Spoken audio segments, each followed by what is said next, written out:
جی بالکل، قومی اسمبلی کی نجکاری کمیٹی کا اجلاس جو ہے ڈاکٹر فاروق ستار کی صدارت میں اس وقت پارلیمنٹ ہاؤس میں جاری ہے۔ اجلاس میں نجکاری کمیشن ترمیمی بل 2024 پر غور کیا گیا اور کمیٹی نے بل کی شق 7(4) میں جو ہے ترمیم کے حوالے سے شواہد طلب کیے ہیں اور کہا ہے کہ نجکاری کمیشن حکام نے بتایا کہ بل میں تجویز کیا گیا ہے کہ وزیر اعظم کمیشن کے ممبران کے الاؤنسز، سہولیات اور دیگر جو الاؤنسز ہیں ان کی منظوری دیں گے، اور یہ اختیار کابینہ سے واپس لے کر وزیر اعظم کو دیا جا رہا ہے، جس پر کمیٹی نے اس اختیار وزیر اعظم کو دینے کی مخالفت کی۔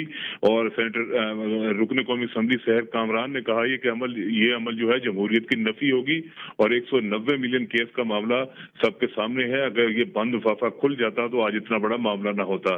جس کے بعد کمیٹی نے جو ہے نجکاری حکام سے مزید اس حوالے سے شواہد طلب کر لیے ہیں۔ جی صحیح، بہت شکریہ شاہن۔ سینیٹر سیف اللہ بڑو کی زیر صدارت اقتصادی امور ڈویژن کمیٹی کا اجلاس جاری ہے۔ بیرونی فنڈنگ کے مواصلات کے ترقیاتی منصوبوں پر بریفنگ، جس میں کہا گیا ADB، ورلڈ بینک، کوریا اور سعودی فنڈ فار ڈیولپمنٹ کے 10 منصوبے جاری ہیں۔ NHA نے بتایا کہ شکارپور سے راجن پور ٹرانش 2 منصوبے کے 4 مختلف مراحل ہیں۔ چیئرمین کمیٹی نے کہا آپ کی بریفنگ ادھوری ہے، اخراجات اور پیش رفت رپورٹ بریفنگ میں نہیں ہے۔ پاکستان کے 90% منصوبے قرضوں پر چل رہے ہیں۔ کمیٹی دیکھنا چاہتی ہے کیا رقم ٹھیک طریقے سے استعمال ہو رہی ہے۔ قرض معاہدے کے بعد 3 سال تک منصوبے شروع نہیں ہوتے۔ معاہدے سائن کرنے کی تاریخ سے اس پر سود شروع ہو جاتا ہے۔ غریب عوام کو سود ادا کرنا پڑتا ہے لیکن منصوبے پر کام ہی شروع نہیں ہوتا۔ عالمی بینک داسو پروجیکٹ کے لیے $1 ارب کا نیا قرض فراہم کرے گا۔ قرض 1.7 ٹریلین روپے کی لاگت سے نظرثانی شدہ PC1 کی منظوری کے بعد دیا جائے گا۔ ذرائع کے مطابق ترمیم شدہ PC1 میں نئے ٹائم لائنز شامل کیے جائیں گے۔ منصوبے کے پہلے مرحلے کی لاگت 190.1% اضافہ لاگت جو ہے وہ بڑھ کر 1700 ارب روپے تک پہنچ چکی ہے۔ سندھ کابینہ نے ایگریکلچر انکم ٹیکس بل 2025 کی منظوری دے دی۔ ایگریکلچر انکم ٹیکس بل جنوری 2025 سے نافذ ہوگا۔ سندھ حکومت نے ایگریکلچر انکم ٹیکس میں لائف سٹاک کو شامل نہیں کیا۔ Agriculture income tax board of revenue کے بجائے سندھ ریونیو بورڈ جمع کرائے گا۔ اسی بارے میں مزید تفصیلات جانیں گے نمائندہ ABN نیوز نبیل میر جات سے۔ جی نبیل، آگاہ کیجیے گا۔ نبیل، آپ سن پا رہے ہیں تو بتائیے گا صوبائی حکومت کی جانب سے مزید ٹیکس سے متعلق کیا فیصلے کیے گئے ہیں؟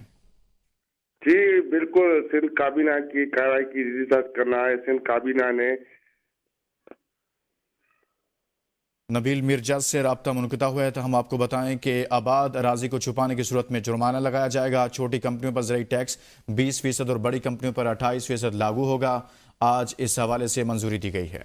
ہم خبر آپ کو دیں، الیکشن کمیشن نے PTI انٹرا پارٹی انتخابات کے سماعت کے لیے مقرر کر دیا۔ الیکشن کمیشن کیس پر سماعت 11 فروری کو کرے گا۔ الیکشن کمیشن کی جانب سے چیئرمین PTI بیرسٹر گوہر اور رؤف حسن کو نوٹس جاری۔ الیکشن کمیشن نے اکبر ایس بابر اور دیگر درخواست گزاروں کو بھی نوٹس جاری کر دیا۔ PTI کی جانب سے گزشتہ سماعت پر جواب جمع کروانے کے لیے مہلت مانگی گئی تھی۔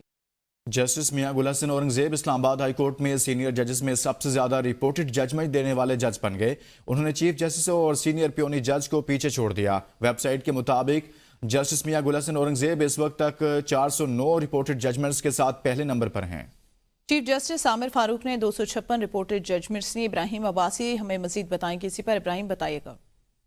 جی بالکل، اسلام آباد ہائی کورٹ میں سینئر ججز کی طرف سے جو رپورٹڈ ججمنٹ دی گئی ہیں وہ ویب سائٹ کے اوپر ان کا ڈیٹا موجود ہے، جس کے مطابق جسٹس میاں گل حسن اورنگزیب نے چیف جسٹس آف اسلام آباد ہائی کورٹ اور سینئر پیونی جج جسٹس محسن اختر کیانی کو جو ہے وہ پیچھے چھوڑ دیا۔ جسٹس محسن اختر کیانی نے اس وقت تک جو 161 رپورٹڈ ججمنٹ دی ہیں، جبکہ سب سے زیادہ جسٹس میاں گل حسن اورنگزیب نے جو ہے وہ ابھی تک 409 رپورٹڈ ججمنٹ جو ہے وہ اس وقت تک وہ جاری کر چکے ہیں۔ جسٹس عامر فاروق صاحب کی طرف سے 256 جو ہے وہ رپورٹڈ ججمنٹ جو ہے وہ دی گئی ہیں۔ سب سے کم جو ہے وہ ججمنٹ جسٹس سردار اعجاز اسحاق خان صاحب کی طرف سے دی گئی ہیں، جن کی تعداد تقریباً 30 ہے۔ اس کے بعد جسٹس طارق محمود جہانگیری صاحب کی طرف سے 97 رپورٹڈ ججمنٹس ہیں اور جسٹس بابر ستار صاحب کی جانب سے 128 رپورٹڈ ججمنٹ جو ہیں وہ ابھی تک دی گئی ہیں، جبکہ جسٹس ارباب محمد طاہر صاحب کی جانب سے 66 اور جسٹس سمر رفعت امتیاز کی جانب سے 38 رپورٹڈ ججمنٹ جو ہے وہ اس وقت تک دی گئی ہیں۔ جب سے ججز اپائنٹ ہوئے مختلف کیسز سننے کے بعد اتنی ججمنٹ تک ابھی تک ان کی جانب سے جو رپورٹ جو ہے وہ کی جا چکی ہیں۔ جی